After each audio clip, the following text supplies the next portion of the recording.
My name is Tom Martin, and I have the distinct pleasure of serving on the board of Think Local First DC, aka TLF.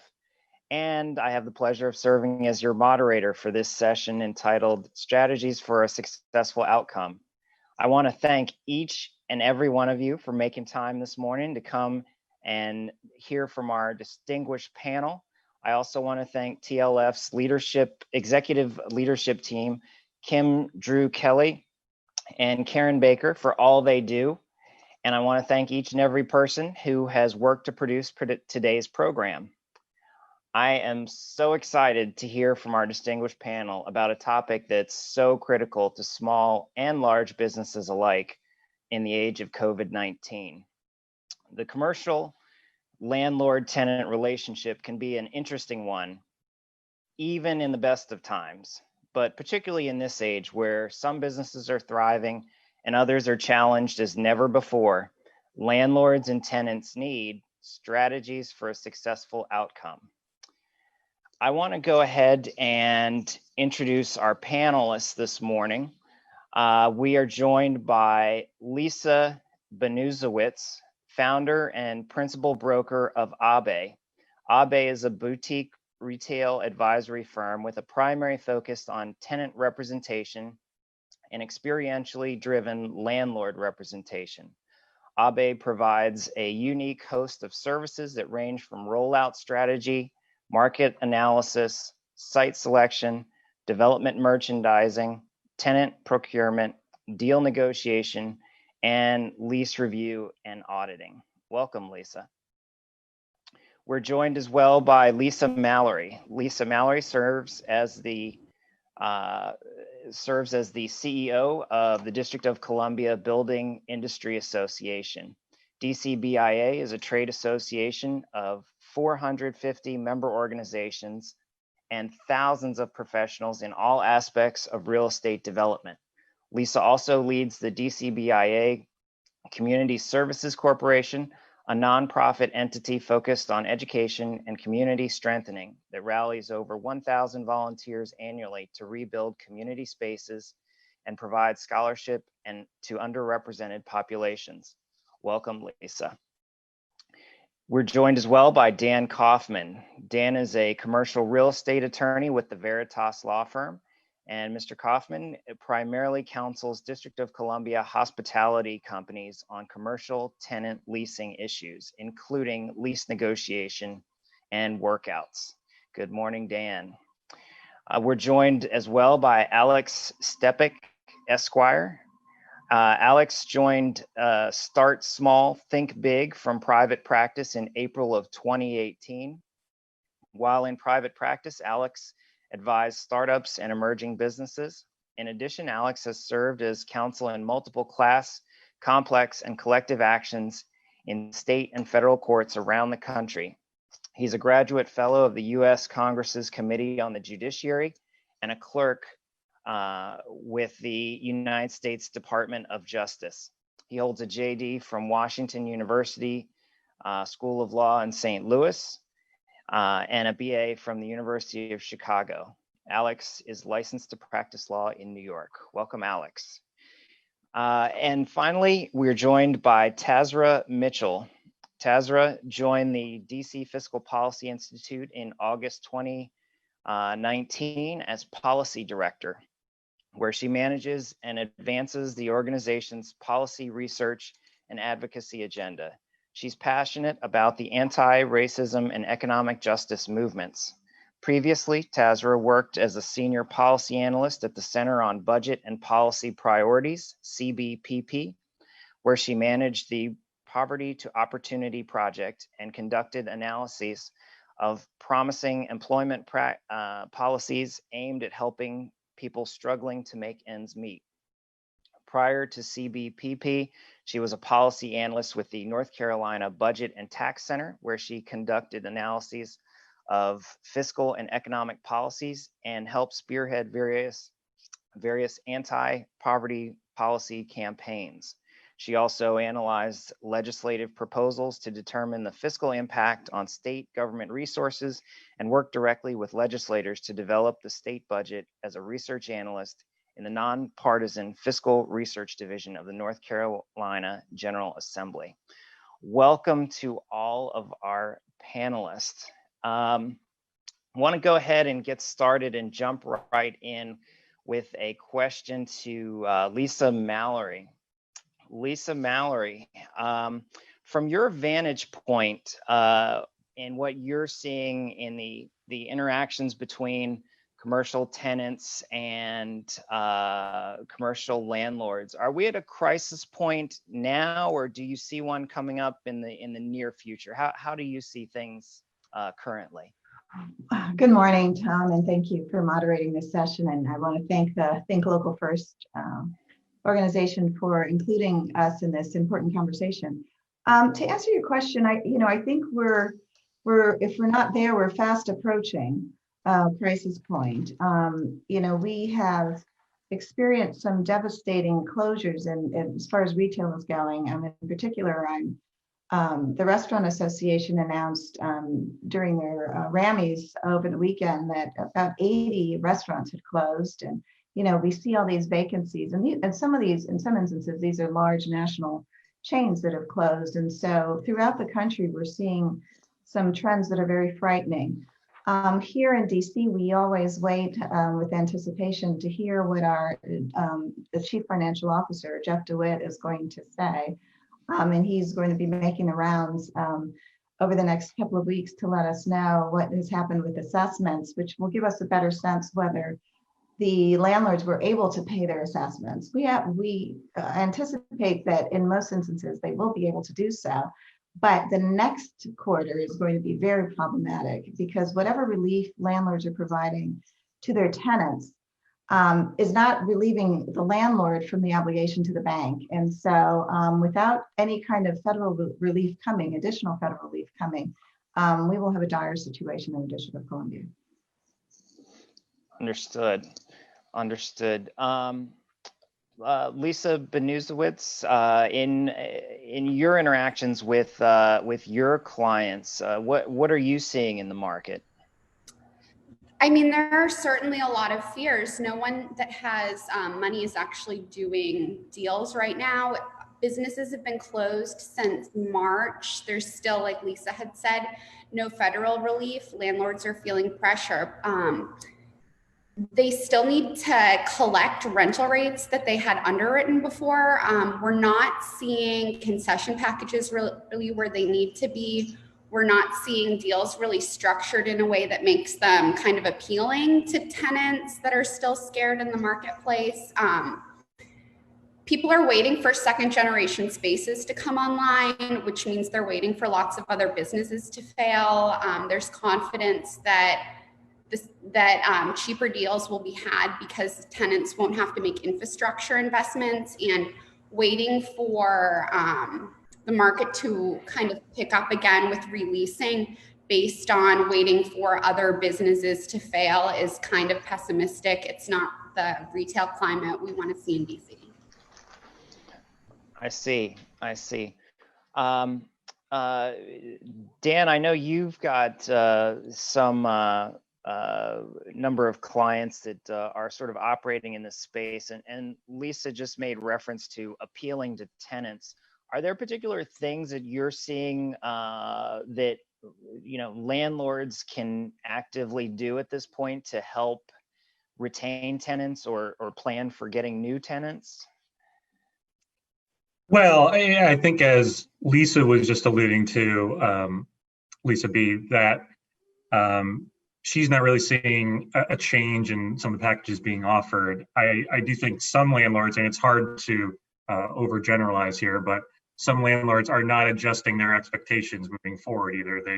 You've got lenders or institutional investors that they have to deal with, that it's taken a while to kind of adjust what they're able to even discuss with their tenants. But ideally, both tenants and landlords alike could readjust their expectations as to what's going to happen in the short and medium term. Because the hope is, if there's still a 10-year lease term remaining for a current tenant, that they can get back on track with something that works in the long term.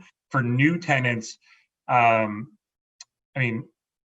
what what we're in, as Lisa was just saying, there's fewer deals happening in the last few months as compared to prior to the public health emergency. But for those leases that are being negotiated, I mean, its main contention points are what's going to happen if my type of retail business is forced to close down again, or something else comes about similar to the spring, and how do we deal with that? And parties are having trouble wrapping their minds around who should bear that burden moving forward. We know tenants, for example, a lot of the times we're not getting the benefit of business interruption insurance payouts. And so it's not as if that's something they can insure against and plan for. And so it's just a matter of figuring out what happens in those moving forward. Yeah. Alex, I saw you nodding your head. Did you have something you wanted to add there? Yeah, so I counsel clients across the country, and so my perspective is broader, but it's the same issue everywhere. What we've seen is that there is, a real focus on looking at the actual relationship, the actual humans, and both Lisa and Dan alluded to that. If you're dealing with an institutional landlord, you need to think about what the institutional landlord's pressure points are for them. That may be that they have lenders that they answer to. But if you're dealing with smaller landlords, you may be able to, leverage your personal relationship there, appeal based on your personal history. The most important thing that I see nationally is reminding everyone that a commercial lease is fundamentally a contract. And like all other contracts, it can be broken, but more importantly, if you don't want to simply walk away, it can be renegotiated. And coming to the table, you have to think about where the landlords are as potential negotiating partners, and think of them as partners, not people to beat or win, because the only way that tenants who want to stick around are going to come out of this is if landlords work with them and they work together as a team to find something that comes through here.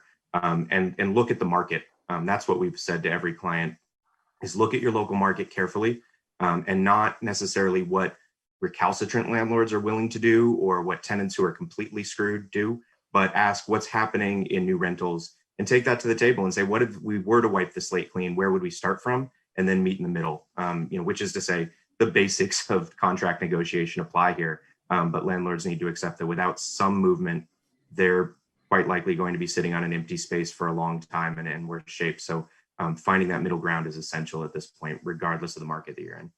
Alex, that's a great point about how these leases are individual contracts. But I want to turn to Tazra and get Tazra's feedback on what policies you feel could help both parties in these individual contracts going forward in this market. Sure. And DCFPI, we tend to focus more on residential tenants rather than commercial. But it's, I think that tenants on both sides are facing very similar situations given the pandemic-induced economic downturn. I think Lisa alluded to this. We have to have a national relief package. This is bigger than what the district and states can afford. And so we just need lawmakers to put people over party and have the political will. I think that what this downturn has signaled is that, consumers are the real job creators, right? Like without demand for goods that, our economy can't enter. Of course, we literally had to shut down parts of the economy to save lives. So this downturn is different from others, but we do need a federal relief package that treats the district like a state and doesn't shortchange us, because the last package shortchanged us by $750 million or so, which really meant that the mayor and the city council had fewer dollars available to provide micro grants to keep small businesses afloat, or to provide rental relief to residential and commercial tenants. But I think above else, we definitely have to stimulate consumer demand. So we need to get more stimulus checks out so that people can use that to pay their rents. We have to make tweaks to the PPP program that really, in large part, favored large businesses over small businesses, especially Black-owned businesses. And we have to, lastly, just provide not just loans, but real relief.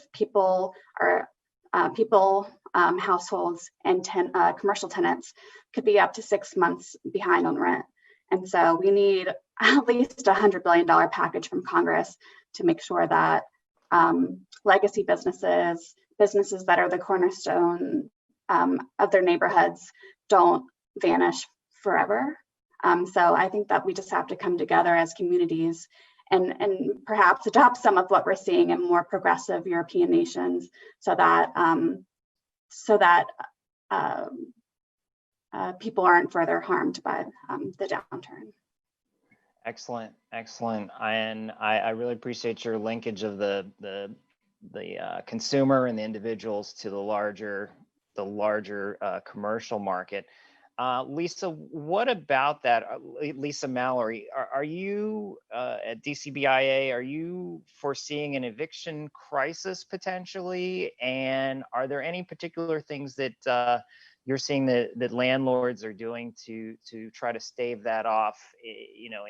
I hear all the panelists alluding to the need for a national solution or a set of national policies, but for right now, do you see an eviction crisis looming? Well, from what we're seeing, there is while we have a moratorium on evictions in the District of Columbia until October 8th, and we believe, based on the mayor's comments yesterday, that will be extended probably today to the end of the year. So we have that going on, but what we're still facing is a situation. I don't think the evictions will be the challenge. What will be the challenge is that not as many individuals are entering into the payment agreements with their landlords.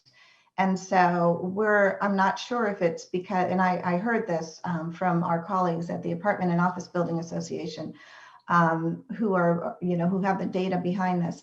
And that's of concern, because the council provided this mechanism where you would negotiate with your landlord.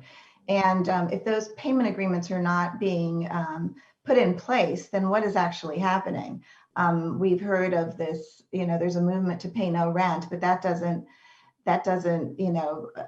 take off the obligation of the actual legal contract. So then what happens? And so we feel that there will be some real significant, not evictions, but abandonments of property. And what we don't want is empty property, because a lot of these organizations, companies are going out of business. And so, they're filing for bankruptcy. And so on the retail side, you have that. And then on the residential side, if individuals are not able and don't see employment coming and the trend continues, there will be a lot of not evictions, but individuals that are not able to actually catch up, even when the funds do start coming in. So, again, without the federal relief package that we're hoping will come, and as Lisa stated and others mentioned, DC has to get their fair share. This is going to be a very precarious situation, because the district has already put in their own money from their own coffers. And so we can't stretch but so much. Now, I know the mayor has put in place a $4 million allowance for example, restaurants to continue to operate, to make it, put in heaters and those types of things. But, these are just small things. Collectively, there's so much going on that's problematic. And even on the employer side, what I'm getting a lot of calls of large employers and small employers that are not sure, when do I get my people back into buildings? Because employees don't know if the buildings are safe. Employers are concerned. I mean, there's so much going on at the same time. People are getting comfortable at home. While we know that we, for some of us, we know we have to go back into the office eventually at some point. But, this flexibility that we now have overnight decreases the reliance on these large spaces that we had leased up. So, there's a confluence of things that are going on at the same time. And without a very calculated strategy that involves all stakeholders, not just the council, but the mayor, the administration, the nonprofits, and the private sector as well, we're going to be, and without the federal package, we're going to have some significant challenges here. Understood. And picking up on that, a couple of your points there, Dan, what are you seeing as the impact of DC's legislation, particularly the piece about evictions, and are you seeing a good number of businesses just walk away from their leases, or are you seeing them try to end them in other ways? Well, I think that, as was alluded to earlier, I mean, there's been a number of business closures thus far, in just restaurants alone, which I represent many of. Let's do a quick overview of where things stand legislatively. So, as Lisa Mallory was mentioning, evictions are stayed until 60 days after the mayor's public health emergency is declared over. At least that's how the law is currently stated. That means if, as Lisa was mentioning, if it's extended to the end of the year, you're looking at about March 1st as the time when new eviction cases could be filed. At the same time, commercial rent increases for commercial retail tenants and commercial tenants lower than 6,500 square feet are prohibited. And there, as Lisa was also mentioning, there is a provision in the emergency legislation that provides for landlords giving tenants the option of a payment plan, which is a deferral payment plan. Now, that can defer all rent during the public health emergency plus 1 year over a 12-month payment plan. And there's a bunch of other provisions in there. It only applies to commercial retail tenants and commercial tenants below 6,500 square feet. And you can't put late fees or other penalties in there or interest. So that's all out there. Now, for a lot of tenants, deferral doesn't really solve their problem, because they've had either closures or reduced business to the point where they're never going to be able to make that back. So that's what the law says.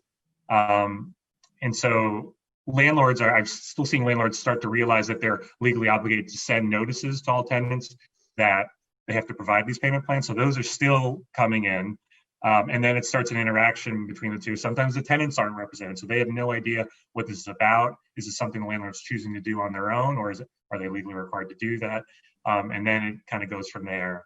And we're still in that process. We're still trying to work through all that. And so for a lot of, to answer your original question, for a lot of businesses, they're still making that decision. They're trying to find out if they can stay in business or if there's just no hope and they have to move on to the next challenge. Absolutely. Lisa, Banusiewicz, what sort of strategies are given sort of the environment that Dan has described? What sort of strategies are you tending to suggest for your retail clients, given what's going on?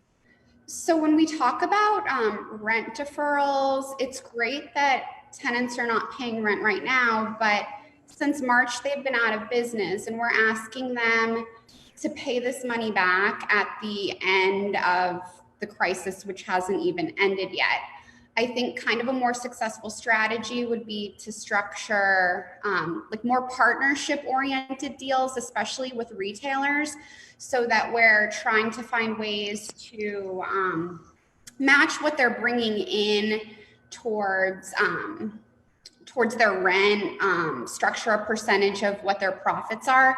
Margins are already very thin. Most restaurants budget their rent at maybe 7 to 10% of what their revenues are.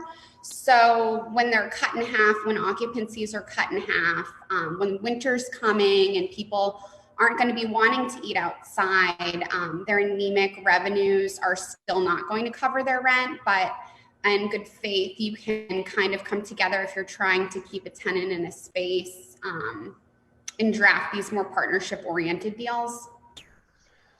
And then they won't be obligated to pay rent, like back owed rent. It just doesn't make sense to me that when someone hasn't been making money for 8 months to still pay the same amount of rent for the space. It's not, people are going to close. We're going to see the 60% projected of restaurant closures. That's going to impact all different types of asset classes. People aren't going to want to be working in cities where we have no ground floor retail, restaurants, or entertainment. We're not going to be wanting to move into apartment buildings where restaurants are going out. We're not creating a city people want to do business in or live in. And we're not making it possible for people to do business in these cities where our rents are already so high. And now we're not giving businesses an opportunity to even be able to afford their spaces. Yeah, and you make a great point about those.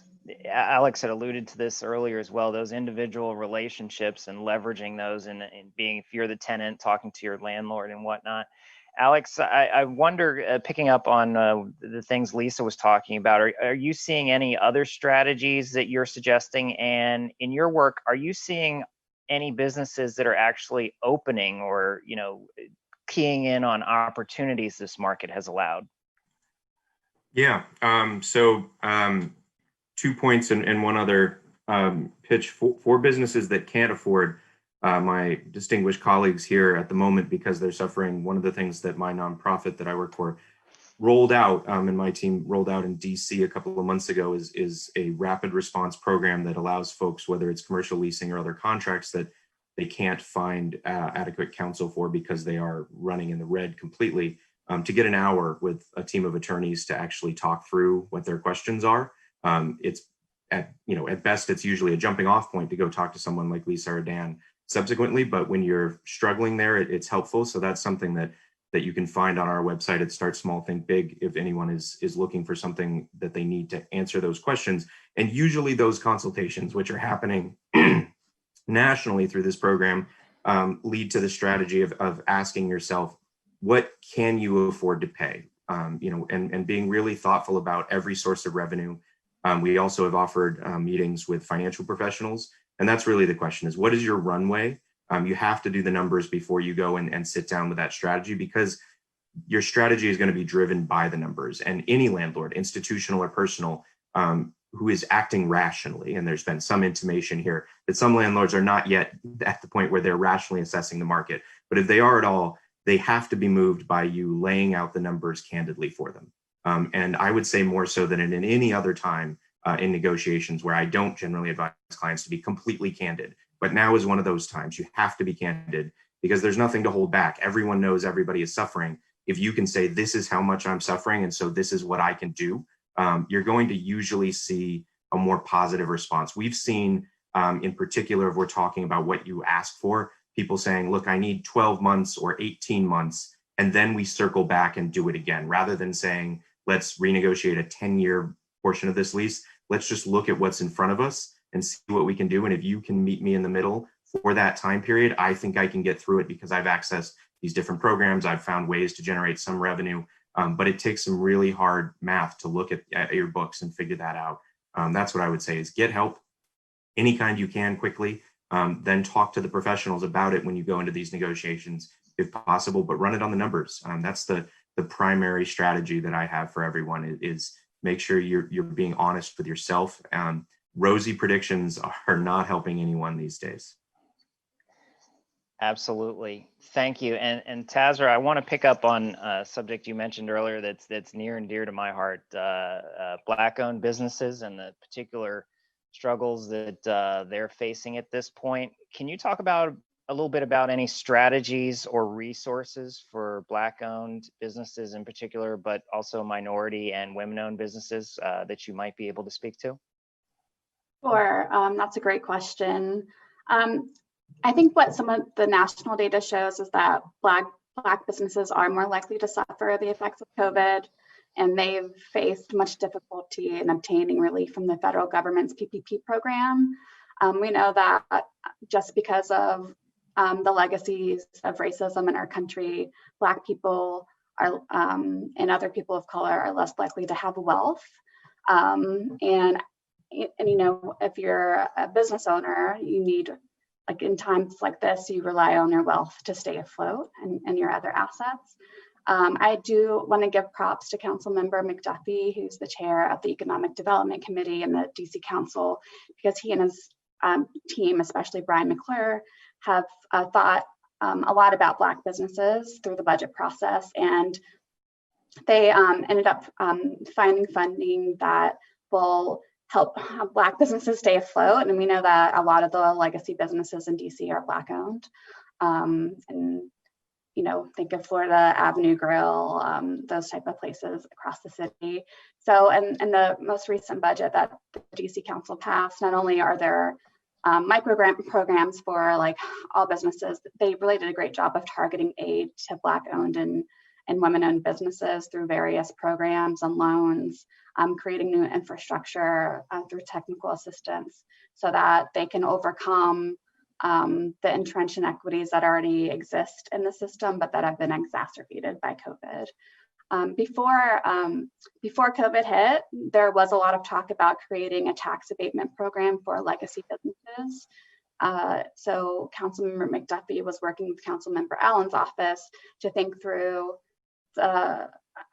strategies to help keep these businesses here. As Lisa mentioned earlier, it's really expensive to rent here, both as a residential tenant and as a commercial one. Prices have skyrocketed, leading to displacement and gentrification. But for legacy businesses who have been in their neighborhoods for decades, what they have experienced is that the rent prices are growing at a faster pace than what profits can keep up with. So Councilmember Allen and McDuffie were trying to think of a tax abatement program rather than one-off tax abatements, which is how the city has operated, to provide targeted relief. But unfortunately, COVID hit, and it was more than just legacy businesses that needed that help. So we need a bigger package that goes beyond legacy businesses, but provides targeted help to them, particularly since they do provide a lot of value to their neighborhoods. So again, I'll go back to, we really do need national help, and we have to make sure that national help is equitable and designed with equity in mind so that it reaches folks who have the hardest time bouncing back. Thank you for that. I'd like to change gears a little bit. We've got 2 questions keyed up. I'll put them out there, starting with the first one. We've got a question: are rent escalation clauses that are triggered during this downturn being enforced, or is that covered by legislation?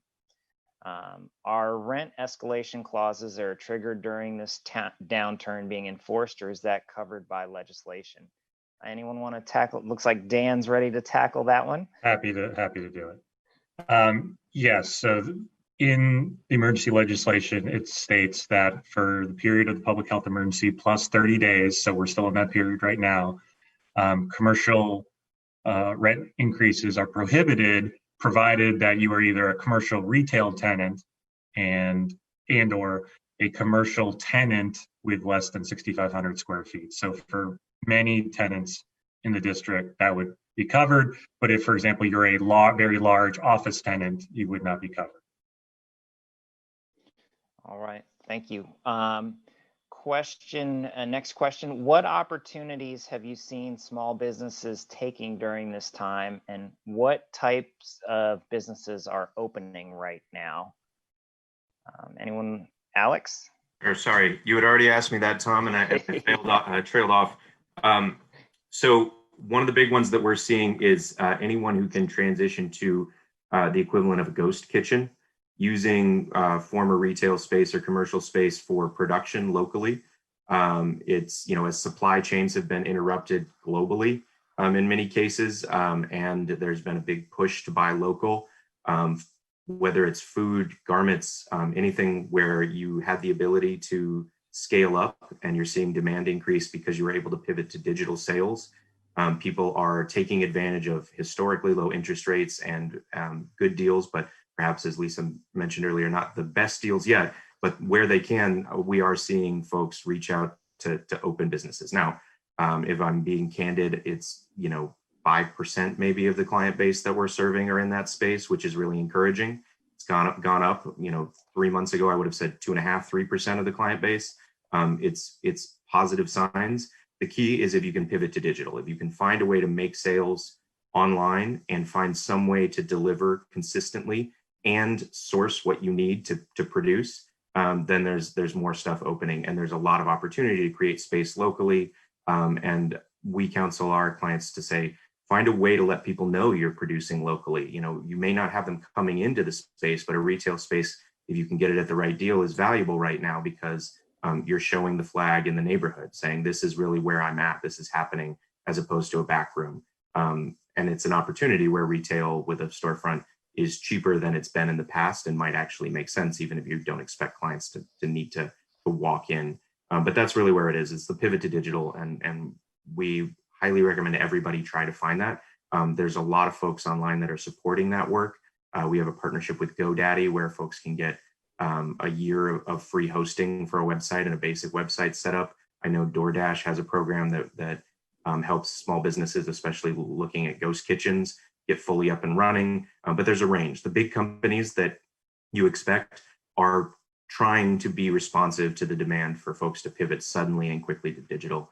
If you're able to do it, and frankly, almost every small business has that opportunity. You just have to find the right guidance and the right support there to make that happen. I just want to touch on ghost kitchens, which seem to be a really popular topic. I don't think that these are what's going to save the city. When we look at the space, what a ghost kitchen is, it's a space where restaurants prepare food off-site for catering or for delivery purposes where customers don't interface.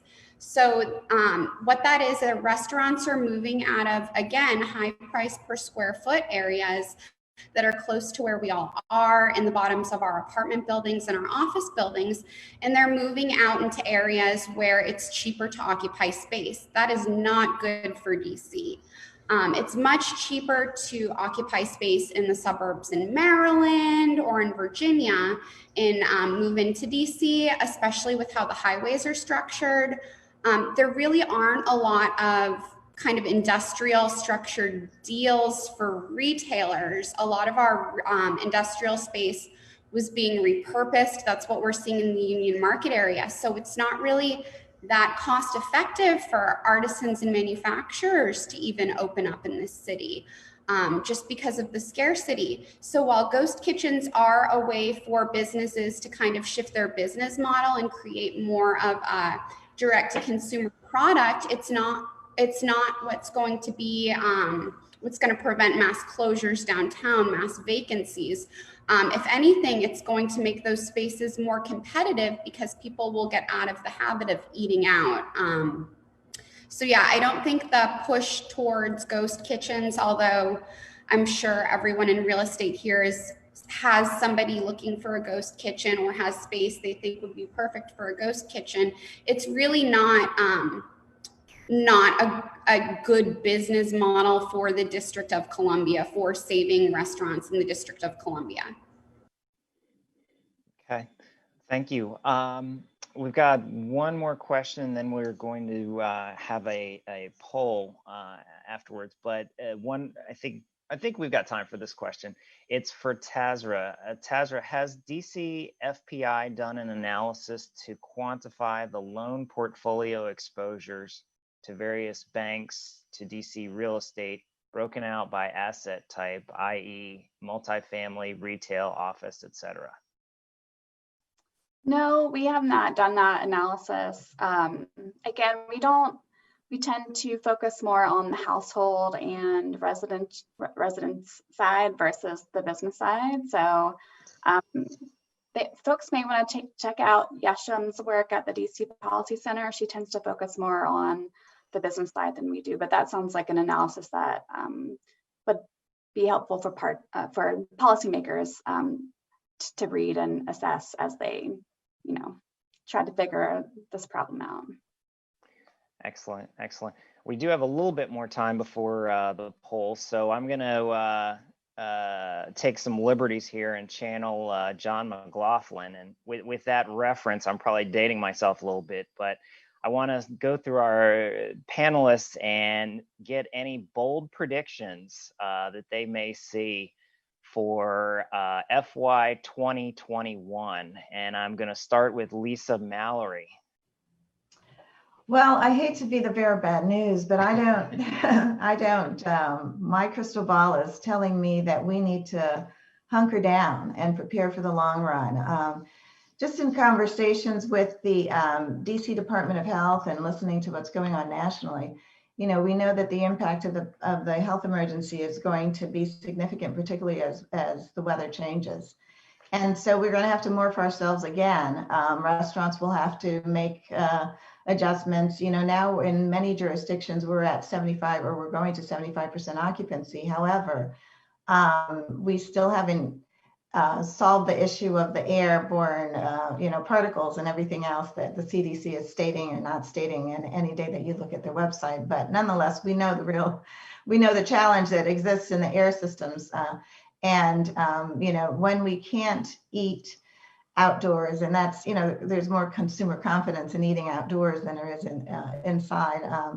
We're going to have to morph ourselves to other businesses. But, based on the based on what is happening, and, as unemployment continues and as uncertainty continues, what we do know is that, the more we prolong this, everybody suffers. And I think that, it's not just the District of Columbia that needs relief, as Alex mentioned. I mean, this is a national issue. Many other jurisdictions are competing with us for much needed funds. We are in a better place than many other jurisdictions. So, to me, at some point, we're going to have to think about the fact that relief may not be coming. And what are we going to do for ourselves? Even with unemployment insurance, we look at the fact that the mayor has gone above and beyond to add an additional $300 to those that were getting unemployment. But the unemployment fund is going to be depleted shortly. And so that means increased business taxes at a time when we're already strapped. And so, there's just so many different factors that are all coming together at the same time. We have new building energy standards that are required of us. We have a lot of, we have universal paid leave that our businesses must pay for. We have, there's just so many different things that we have created in our city. At some point, we're all going to have to sit down and think about this without our own special interests, and think about what's best for our city and how we remain competitive. So I'm, unfortunately, while I'm not presenting a positive picture, I really believe that we have the resources here in this city to get through this. But we all have to come to the table and solve this together, because if we continue to have single actors pushing their agenda that doesn't make sense in the new environment, we're not going to make any progress. We have courageous leaders in this panel alone. I'm sure we could solve many of these issues if they let us, if they let us get to it. But we have some wonderful resources here in the city, and I really believe that we have what it takes to get us through this. Excellent. Tazra, bold predictions for FY 2021? Sure. So that FY 2021 for the audience, that starts in October. So just right around the corner. Yesterday, the mayor and the chair of the DC Council spoke about our revenue forecast. So the last time our chief financial officer put out our revenue forecast was in April, and on September 30th, we're going to see whether or not revenues are staying on track. Yesterday, the mayor alluded to the fact that they are not on track. In August, the CFO mentioned that there's so much uncertainty, which we've spoken about here on this panel, that revenues could be off by as much as $500 million.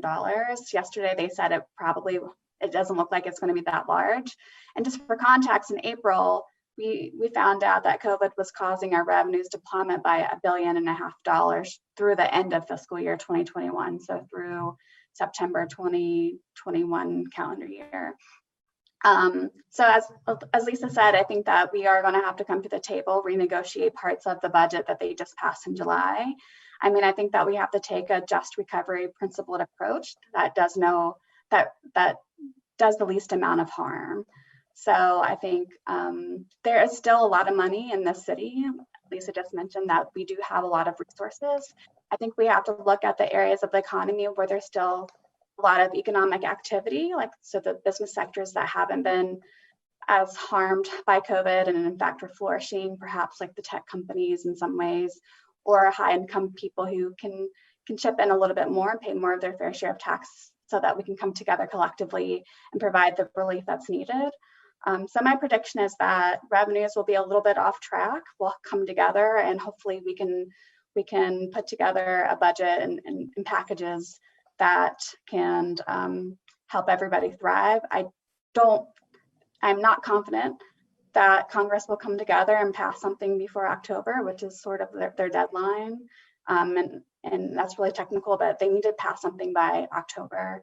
But it doesn't look very promising. So I think we just have to buckle up and be prepared to put in a lot of hard work over the next year.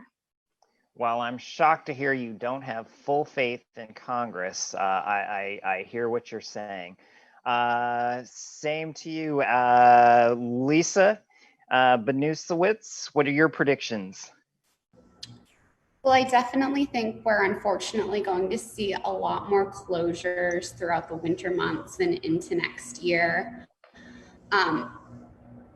We're predicting that around 60% of restaurants are actually going to close, and that shouldn't happen. We need to look at the city that we want to be long-term. What Dan had been talking about, looking at deals 10 years out, that's how we usually structure them. Look at the city we want to create and kind of structure deals to weather the short term so that tenants are able to thrive. When we're selecting tenants for spaces, make sure that they service the neighborhood.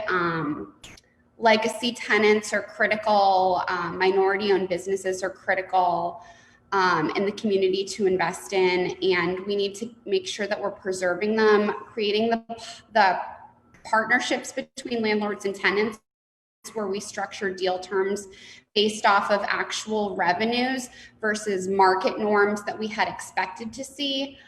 If we start structuring deals off of where the market's going over the next year, then we're setting ourselves up for failure and more evictions. We need to create sustainable deal structures so that the tenants we're pulling into spaces have a chance to weather this, and we need to be doing everything we can to save the tenants we have in our spaces now.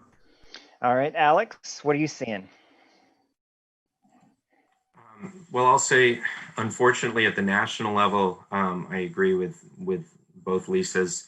I'll also note that I agree with Lisa Mallory. I'm working in many states in multiple major urban areas, and DC seems particularly well positioned. So while I have the same level of cynicism, I think that's been stated, for this particular forum, I'd say I have more hope than I do in many other jurisdictions. There seems to be support across the board that's there. So I will say that while I am sympathetic to Lisa's broad-based point about the district, my prediction is that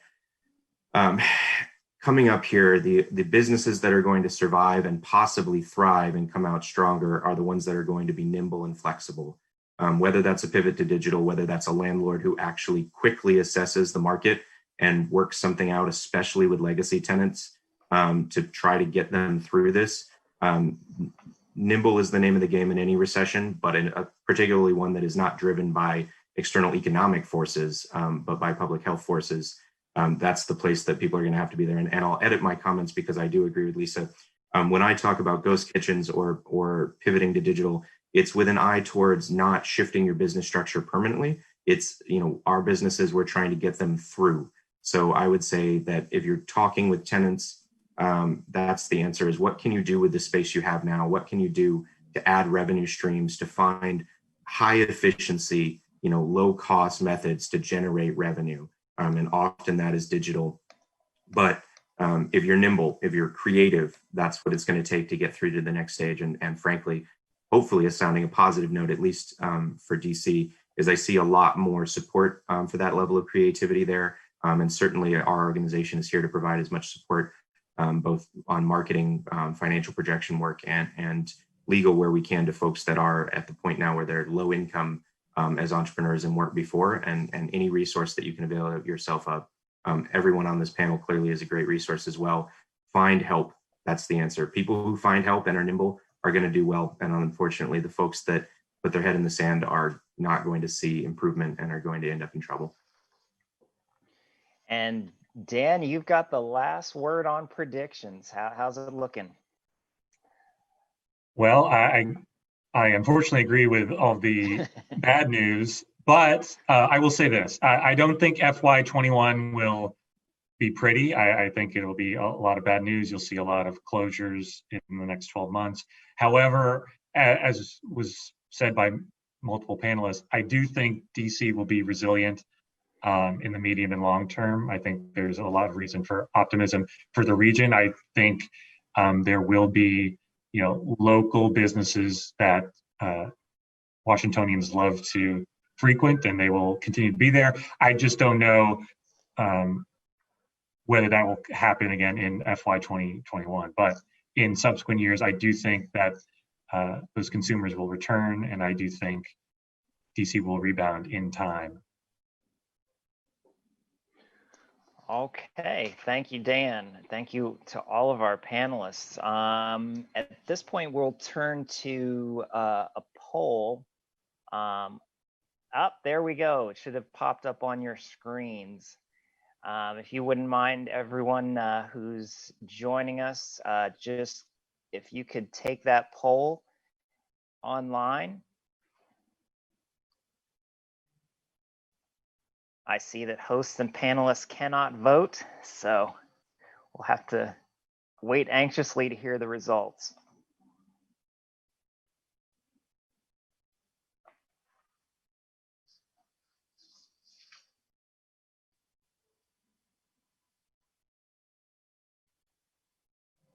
Not at all, thanks. Has your landlord been willing to discuss your lease during COVID-19? Again, has your landlord been willing to discuss your lease during COVID-19? And there are 5 potential answers. They are no, they have not been responsive. That's no, they have not been responsive, followed by yes, but we could not reach a compromise. Yes, but we could not reach a compromise. Next answer is yes, we came to terms on a new or altered agreement, i.e. rent deferral, reduction, percentage rent, etc. That's yes, we came to terms on a new or altered agreement. And then the last 2 choices, next to last choice, I have not tried to contact my landlord. I have not tried to contact my landlord, and not applicable, not applicable.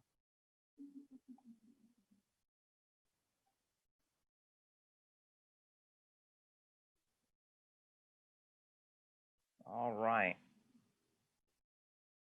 Okay. I will quickly discuss our results, which have been posted. On the question, has your landlord been willing to discuss your lease during COVID-19? 7% of you took the first answer. No, they've not been responsive. That's 7%. 18% of you took the second answer. Yes, but we could not reach a compromise. The third answer was yes, we came to terms on a new or altered agreement. That was 14%. 14% came to terms on a new or altered agreement. 7% of you said that I have not tried to contact my landlord. That's 7%. And then a whopping 55% is showing not applicable. Not applicable. I guess just to reopen the panel briefly, are there any thoughts on those results from our panel? Anyone? Dan? Sure, I'll take a crack at it. Yeah, that doesn't seem surprising. There's going to be various approaches taken by different landlords and tenants. As was talked about earlier, the type of landlord is probably going to change a lot of how your interactions with your landlord are going to be. So yeah, some landlords are very proactive and immediately contacted their tenants. Some landlords have still not responded to tenant pleas for help from March. I've still seen 6 months in waiting on requests. So it's going to vary. The spread that you saw within there makes sense to me, and it's probably not going to change much over the next few months. Okay, Alex, I saw you unmute yourself. Something you wanted to add there? Yeah, just to remind everyone the positive side there of having above 10% actually reach an agreement, which, you know, before this had happened, the idea that 10% of a group of people that were suffering business-wise could reach out to their landlords and successfully renegotiate a lease would be very surprising in major urban markets. And I think the fact that there are folks that haven't reached out yet, just to encourage people to do that.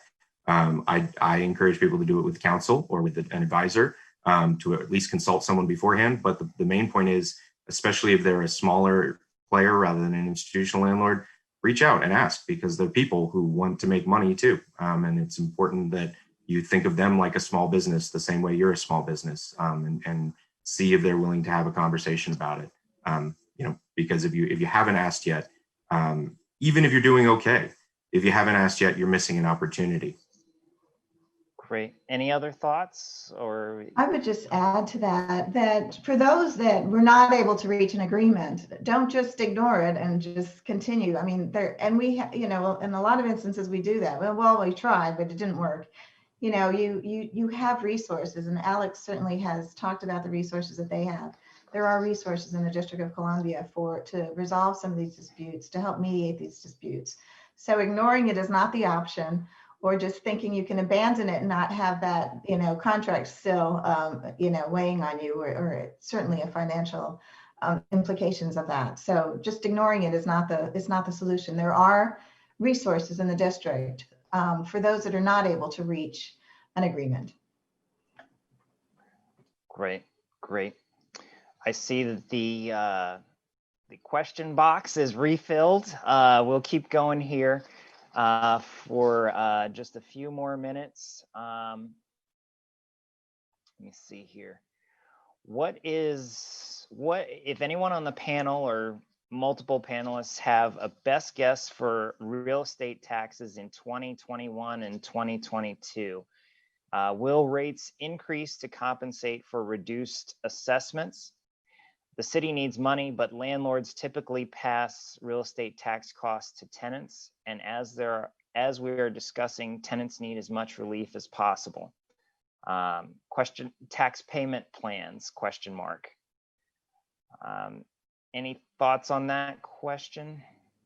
Well, I would just state, you know, we have been in conversations with the Chief Financial Officer around this potentially happening. And unfortunately, I don't think that the system, the methodology that we have in place is not going to really be able to reflect in real time the market volatility. So there will be some concerns there. We'll see what happens in the next 8 days with the predictions or the results that the Chief Financial Officer comes out with. But I am concerned with what will happen in the upcoming year in terms of assessments, because I don't think the adjustments will be made. I can't speak to the payment plans though. Understood. Next question.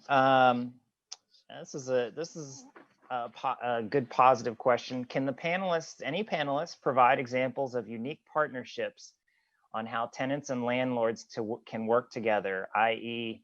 landlords purchasing patio furniture and tenants paying back in an adjusted percentage rent?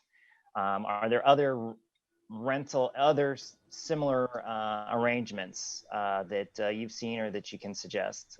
Lisa Banusiewicz?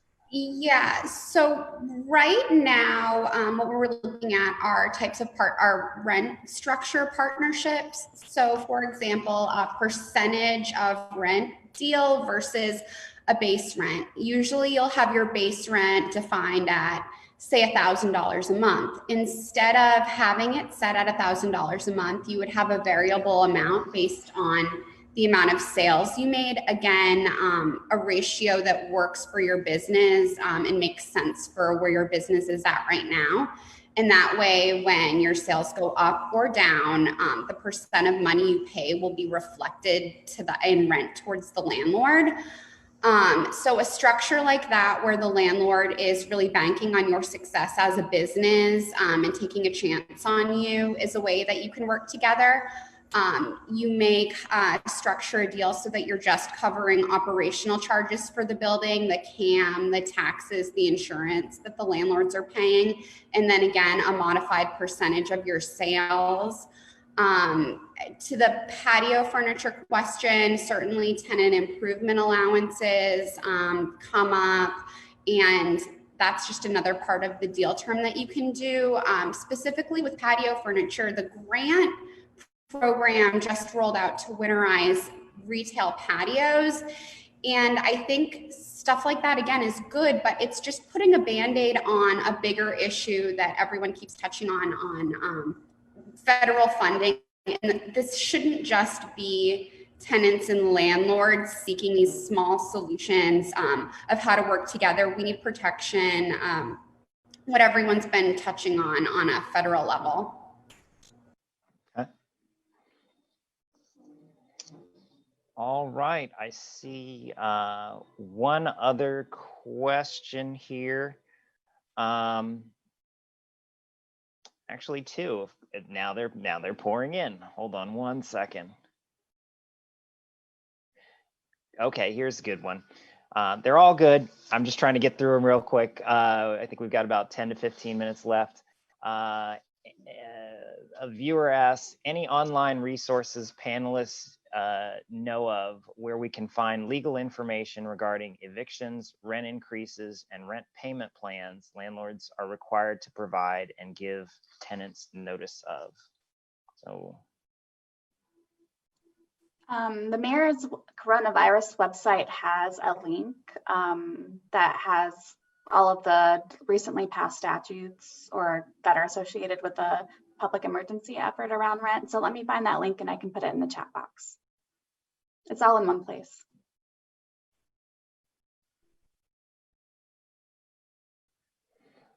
all right.